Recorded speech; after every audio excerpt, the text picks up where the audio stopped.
नमस्कार, आप सभी का स्वागत है। मैं हूं आपके साथ शुभेंदु सिंह। वाराणसी के ज्ञानवापी मस्जिद में सर्वे तो खत्म हो गया, लेकिन दावों पर तूफान खड़ा हो चुका है। तीसरे और आखिरी दिन सर्वे का काम पूरा करते ही जैसे ही टीम बाहर आई तो हिंदू पक्ष शिवलिंग मिलने का दावा करने लगे। हिंदू पक्ष के मुताबिक जैसे ही वजू खाने का पानी निकाला गया, सभी झूम उठे क्योंकि वहां 12.8 फीट व्यास का शिवलिंग था। और हिंदू पक्ष के वकील मदन मोहन यादव ने दावा किया कि पानी हटते ही विशाल शिवलिंग सामने प्रकट हुआ। दावा है कि नंदी की मूर्ति के ठीक सामने मिले शिवलिंग का व्यास 12 फीट 8 इंच का है और इसकी गहराई भी काफी है। वहीं हिंदू पक्षकार सोहनलाल आर्य ने कहा कि आज बाबा मिल गए हैं, कल्पना से अधिक प्रमाण मिले हैं और वाराणसी के ज्ञानवापी मस्जिद में शिवलिंग मिलने के दावे के बाद कोर्ट ने उस जगह को सील करने का आदेश जारी किया है। वाराणसी कोर्ट ने जिलाधिकारी को आदेश देते हुए कहा कि जिस स्थान पर शिवलिंग प्राप्त हुआ है उस स्थान को तत्काल प्रभाव से सील कर दिया जाए और किसी भी व्यक्ति को वहां जाने ना दिया जाए। इसकी जिम्मेदारी जिला प्रशासन और सीआरपीएफ को दी गई है। हिंदू पक्ष शिवलिंग का दावा कर खुशी से फूले नहीं समा रहे तो मुस्लिम पक्ष दावे को सिरे से नकार रहे हैं। मुस्लिम पक्ष का यह दावा है कि अंदर ऐसा कुछ नहीं मिला जिसका दावा हिंदू पक्ष कर रहा है। वहीं इस मामले पर अब कल सुप्रीम कोर्ट में भी सुनवाई होनी है, लेकिन अब जिस तरीके से सर्वे के बाद शिवलिंग मिलने पर बवाल खड़ा हुआ है, उससे यही दिखता है कि इस मामले पर विवाद अभी आगे और भी ज्यादा बढ़ेगा।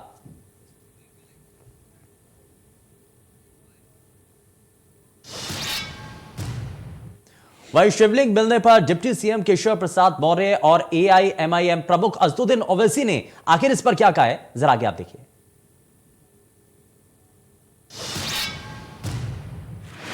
एक शिव भक्त के नाते मैं भी बहुत खुश हूं। देश का हर शिव भक्त खुश है।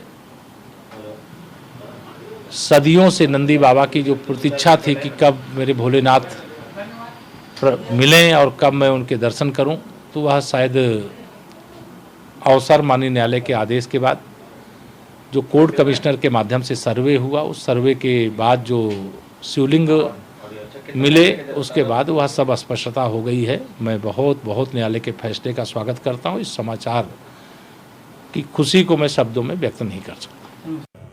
जब मैं 21 साल का था तो बाबरी मस्जिद को मुझसे छीन लिया गया। अब हम वही 19-20 साल के बच्चों की आंखों के सामने दोबारा मस्जिद को नहीं खोएंगे इंशाअल्लाह ताला। मस्जिद को अब हम नहीं खोएंगे। तुम्हारे दिल फरेब और हथकंडों से हम जान चुके तुम्हारे हथकंडों को।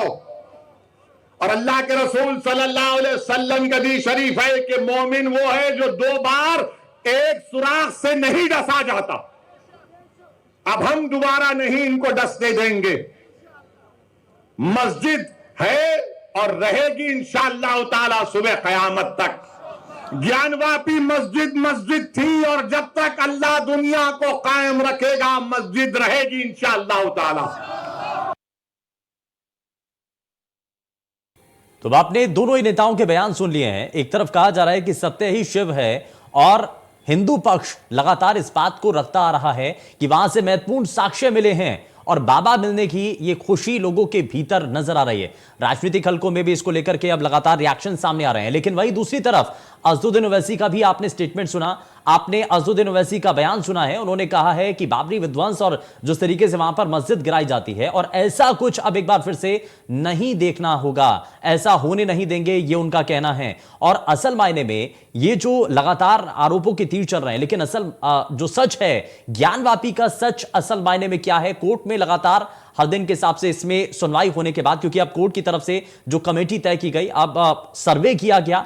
सर्वे के दौरान सर्वे की रिपोर्ट 17 मई को, यानी कि अब कल जो है वो सर्वे की रिपोर्ट कोर्ट के समक्ष रखी जानी है और यह देखना बेहद दिलचस्प होगा कि कोर्ट के समक्ष क्या तथ्य सामने आते हैं। यानी कि अभी जो सर्वे में जो कुछ भी चीजें निकल करके सामने आई, सर्वे रिपोर्ट के मुताबिक क्या आगे कोर्ट के समक्ष रखा जाता है, कोर्ट के द्वारा आखिर इस पर स्टैंड क्या लिया जाता है, ये सभी चीजें देखने वाली होंगी। लेकिन फिलहाल हंगामा बरपा हुआ है। फिलहाल स्थिति जो है उसको लेकर के आप दोनों तरफ से हंगामा होता हुआ नजर भी आ रहा है। एक तरफ यहां हिंदू पक्ष के लोगों की बात सुने तो जैसे ही सर्वे की जो टीम है, वहां से जितने भी लोग हिंदू पक्ष की तरफ से थे, वो जैसे ही बाहर निकलते हैं तो एक चेहरे पर मुस्कान थी और ये कहा जा रहा था कि जितना सोचा था उससे कहीं ज्यादा वहां पर साक्ष्य मिले हैं। तो इन साक्ष्यों के मिलने से क्या इस पक्ष को मजबूती मिल जाती है? क्या वो तथ्य जो मिल रहे हैं, जिनको आधार बताया जा रहा है, वो बेहद ठोस और महत्वपूर्ण तथ्य हैं? और चलिए जरा इन्हीं चीजों को समझ लेते हैं, जरा जल्दी से कार्यक्रम को आगे बढ़ाते हैं। आज के 3 खास मेहमान हमारे साथ कार्यक्रम में जुड़ चुके हैं। हमारे साथ हिंदू धर्म गुरु मित्रेश चतुर्वेदी कार्यक्रम में जुड़ चुके हैं, बहुत स्वागत है सर आपका। हमारे साथ मुस्लिम स्कॉलर मोहम्मद फैज कार्यक्रम में जुड़ चुके हैं, मोहम्मद फैज आपका बहुत स्वागत है। और भारतीय जनता पार्टी से प्रवक्ता कंचन द्विवेदी हमारे साथ कार्यक्रम में जुड़ चुके हैं। कंचन जी बहुत स्वागत है आपका कार्यक्रम में।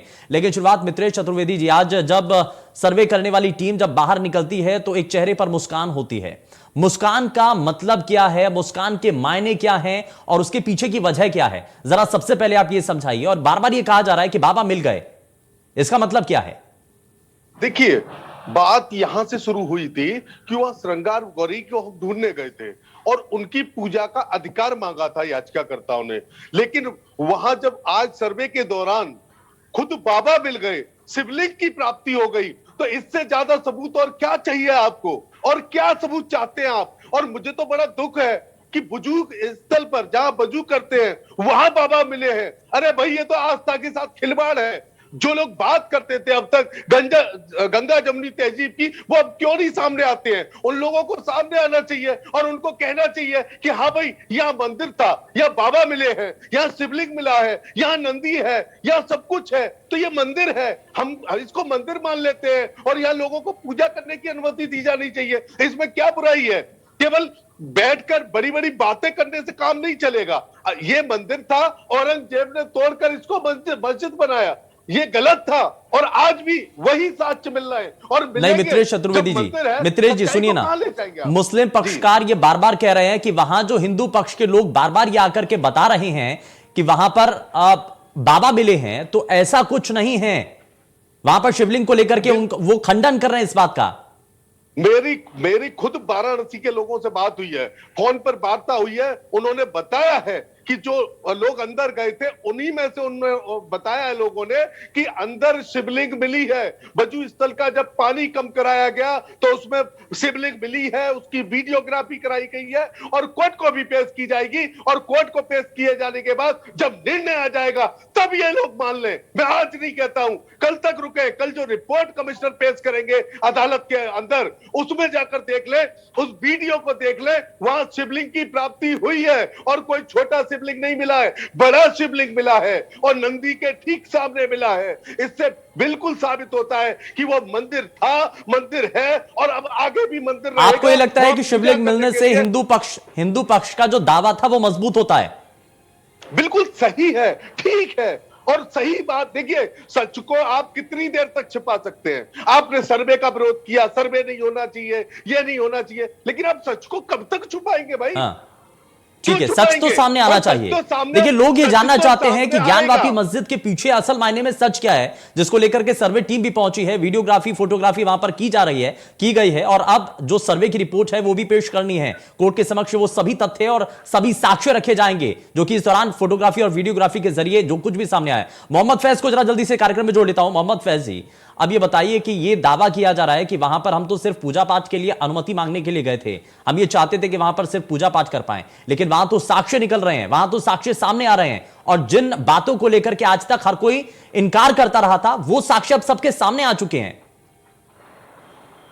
सबसे पहले तो मैं ये बताना चाहूंगा कि बाबरी मस्जिद विवाद के बाद 1991 के कानून के हिसाब से, अरे 1991 के कानून की बात होती रही है। कांग्रेस ने जाने कितने मंदिरों पर कब्जा करा दिया। आप इनको चुप कीजिए, आप इनको चुप कीजिए, नाटक न करें। अरे हमेशा ये नाटक न करें, मस्जिदों पर कब्जा करा दिया, हमारे मंदिरों को तोड़ दिया गया और अच्छा ठीक है मित्रेश जी जरा सुनते हैं, एक बार सुन लीजिए मोहम्मद फैज क्या कह रहे, एक बार सुन लेते हैं, उसके बाद काउंटर कीजिएगा। पहली बात तो यह है कि ये नाटक मंडली के सामने मुझे बुलाने की जरूरत नहीं है, समझ में आई बात? नाटक मंडली नहीं, गलत शब्दों का इस्तेमाल नहीं सर, बिल्कुल नहीं मोहम्मद फैज जी, आप अपना पॉइंट रखिए। अरे पॉइंट रखने देंगे तभी तो रखेंगे। नहीं ठीक है, तो मैं बोल रहा हूं आप बताइए। हाँ, ये डिबेट है, सर्कस है। नहीं, आप अपना पॉइंट रखिए ना। नहीं, आप अपना पॉइंट रखिए, आपके पास साक्ष्य है। हाँ, आप इनको चुप कीजिए पहले। नहीं, वो चुप है सर, आप बताइए तो सही। अरे चुप ही, अरे तथ्य रखिए ना। नहीं, एक मिनट मित्रेश जी, तथ्य रखिए ना। ये खामोखा की बकवास करते हैं। नहीं, साक्ष्य क्या है सर? आप इस तरीके से नहीं, शब्दों की मर्यादा में। तो क्या तथ्य रखिए ना। अब आप लोगों से टेलीफोन करके फैसला कराएंगे कोर्ट का? अरे लोग टेलीफोन पे बताएंगे आपको। कोई तथ्य है, जब सबूत आएगा सर्वे में। नहीं, अब वहां ज्ञानवापी में सर्वे को लेकर के विरोध किया जाता है, क्यों किया जा रहा था सर? सर्वे करने का अधिकार नहीं है आपको। हाँ, नहीं, कोर्ट को अधिकार नहीं है। कोर्ट ने अगर टिप्पणी की है, कोर्ट ने अगर कहा है कि सर्वे होना चाहिए, इसको नहीं मानेंगे? कोर्ट को भी अधिकार नहीं है। कोर्ट ने आदेश दिया है, आदेश का भी अधिकार नहीं है कोर्ट को। नहीं, कोर्ट के आदेश को नहीं मानेंगे आप? एक मिनट। देश के संविधान और कानून से ऊपर हो गए हम लोग। आपको बोलना है या मैं बोलूं? अब कोर्ट को आप तय करेंगे। अरे इनका वॉल्यूम कम कीजिए, इनका वॉल्यूम कम कीजिए, गलत बात नहीं वॉल्यूम कम सुनेंगे। कीजिए इनका। 1991 के कानून के बाद, बाबरी मस्जिद के हादसे के बाद अब हिंदुस्तान में एक कानून बन चुका है कि जो धार्मिक स्थलों की स्थिति है वो जू की तू रहेगी, उसको किसी प्रकार से छेड़ा नहीं जाएगा, और ये अधिकार कोर्ट को भी नहीं है। दूसरी बात, सन 2024 के आने वाले लोकसभा चुनाव की तैयारी के लिए, ये मोदी सरकार को दोबारा बनाने के लिए ज्ञानवापी मस्जिद का इस्तेमाल किया जा रहा है। इसके अलावा और कोई भी सच्चाई नहीं है। अच्छा, अगर सर्वे होता है, ठीक है सर, मोहम्मद फैज जी, ठीक है, आपने अपना पॉइंट रखा है, लेकिन मैं ये सिर्फ पूछना चाह रहा हूं कि अगर कोर्ट ने इस पर सर्वे के लिए रिपोर्ट कमेटी तैयार करने के लिए कह दिया तो उसको मानेंगे नहीं क्या? तो क्या कोर्ट जो है वो संविधान के खिलाफ चलेगी? आपको लगता है कि कोर्ट संविधान के खिलाफ चल रहा है? बिल्कुल संविधान के खिलाफ है। कैसे सर, बताइए जरा। बिल्कुल संविधान के खिलाफ है। जब 1991 में एक कानून बन चुका है कि जो हिंदुस्तान में 1947 में जो स्थिति, बिल्कुल, मेरा क्यों नहीं है? नागरिक नहीं हूं मैं नागरिक नहीं हूं। उस कोर्ट के ऊपर हाई कोर्ट है, सुप्रीम कोर्ट है, और बहुत सारे कोर्ट बैठे हैं ना। सुप्रीम कोर्ट तो आप लोगों के तमाशे देख रहा है, तमाशे देख रहा है, और आपके मजाक उड़ा रहा है। आपके मजाक गलत बताने वाले पूरी दुनिया में। एक मिनट, लोग हो आप। मैं सिटीजन हूं हिंदुस्तान का, बताओगे? मैं हिंदुस्तानी हूं। नहीं, आप एक तरफ, एक मिनट मित्रेश जी, एक करके मोहम्मद फैज, आप एक तरफ हवाला देते हैं कानूनों का, लेकिन दूसरी तरफ आप ये सवाल उठा देते हैं कि कोर्ट के ऊपर हम भरोसा नहीं करते हैं। आप कोर्ट के ऊपर क्या? कोर्ट जो है वो संविधान के ऊपर है क्या? हाँ, संविधान नहीं, तो दूसरी तरफ आप हवाला दे रहे हैं ना, नियमों का हवाला दे रहे हैं, कानूनों का हवाला दे रहे हैं। नियमों का हवाला दे रहा हूं। हाँ, इसीलिए तो कोर्ट का जो फैसला आएगा उसको नहीं मानेंगे? कोर्ट का फैसला आएगा क्यों? हाँ, आएगा क्यों? नहीं आएगा। ये जब 1900 अरे एक मिनट नहीं, एक मुझे भी आता मिनट मोहम्मद फैज जी, शब्दों की मर्यादा में और आराम से, सभ्य तरीके से। चीखना आता है। हाँ, आराम से बात रखिए। तुम्हारे जैसे लोग ही इस देश को चलाते हैं। नहीं, एक मिनट मित्रेश जी, एक मिनट जरा। अरे यार, मोहम्मद फैज, एक तो संयमित भाषा में आराम से बात करिए, बात करने की तमीज सीखिए। ठीक है मोहम्मद फैज, बताइए। कोर्ट का निर्णय आता है, मानेंगे? कानून इस बात को अधिकार देता है हम लोगों को कि अब हम अपनी जितनी भी धर्मस्थलियां हैं, चाहे वो हिंदू की हो, चाहे वो मुसलमान की हो, सिख हो या ईसाई की हो, 1947 के बाद जैसी थी वैसी की वैसी रहेंगी। उसके लिए कोई भी कानून, कोई भी कोर्ट अब उसके ऊपर जाकर उसकी स्थिति को बदल नहीं सकता है। ठीक है, इस बात का हवाला दिया जा रहा है। ठीक है, मैं जरा एक रिएक्शन इसमें कंचन जी से लेता हूं, उसके बाद मित्रेश जी आपके पास आऊंगा।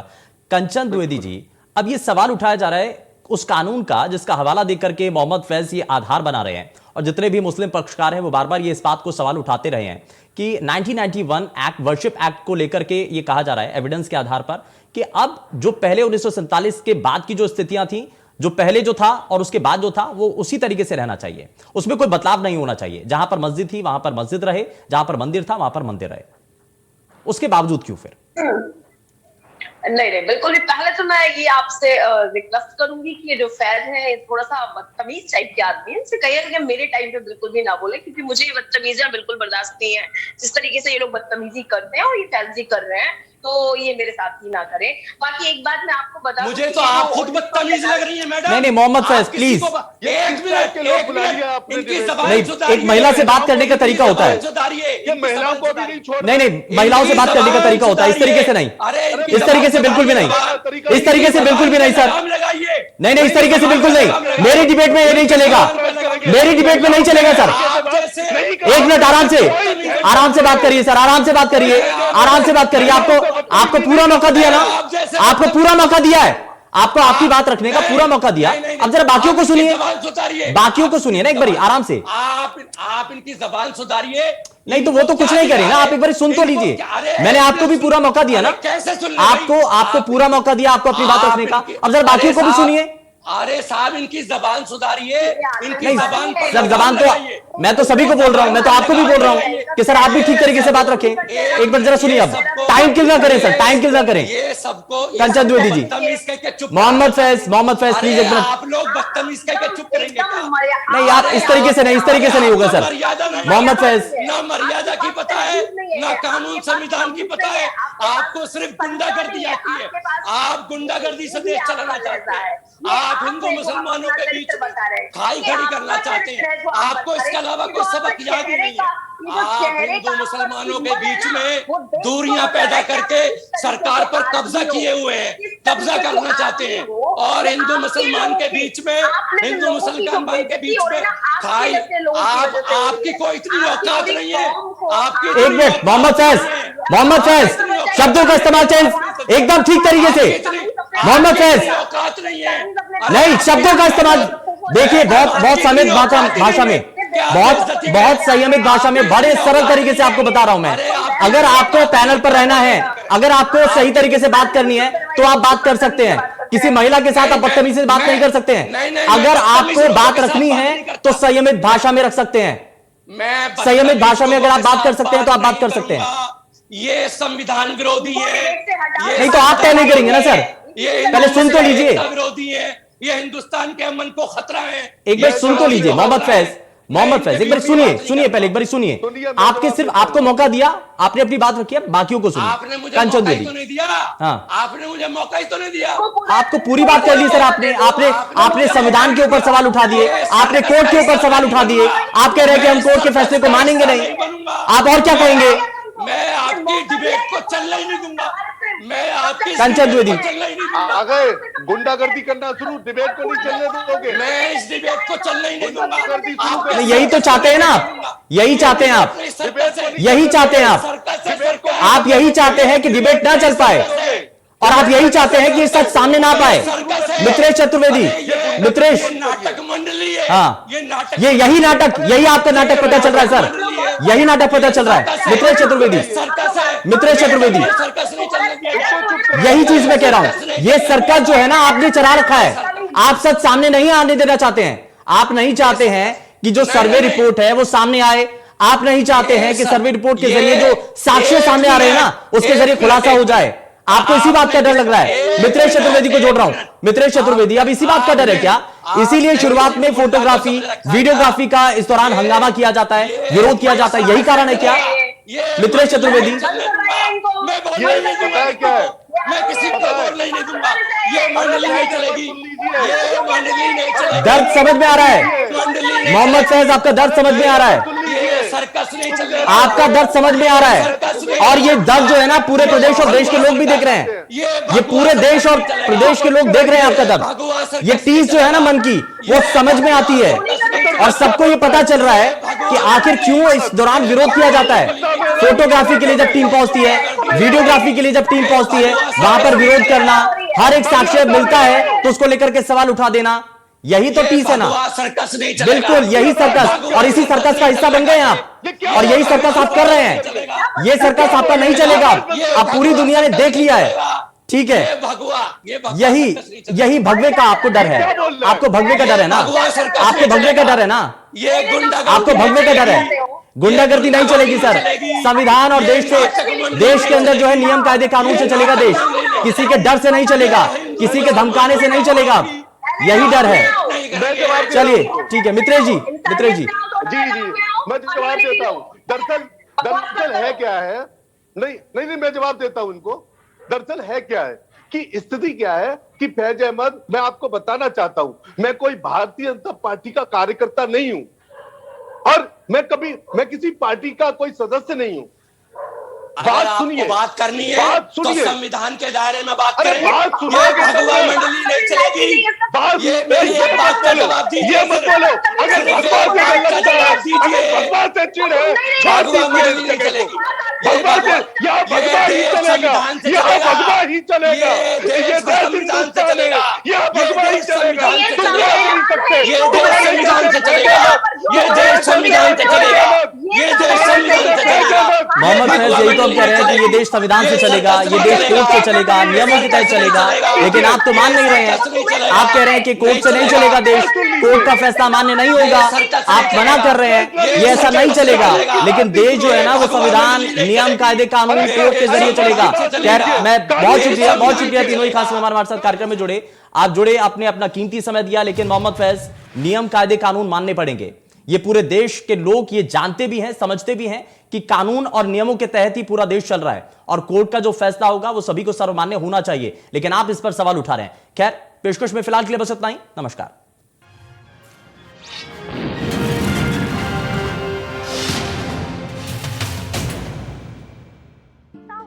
एक टीचर करे कॉन्सेप्ट्स क्लियर, मुझे एक डाउट है। हाँ बोलो वरुण। दूसरा करे डाउट सॉल्व। ऐसी क्लैरिटी देना ही होता है सही तरीका सिखाने का, क्योंकि जो मेहनत पढ़ाने में लगती है वही रिजल्ट्स में दिखती है। बायजूस क्लासेस, ट्यूशन सही तो रिजल्ट सही। Attend a free class now.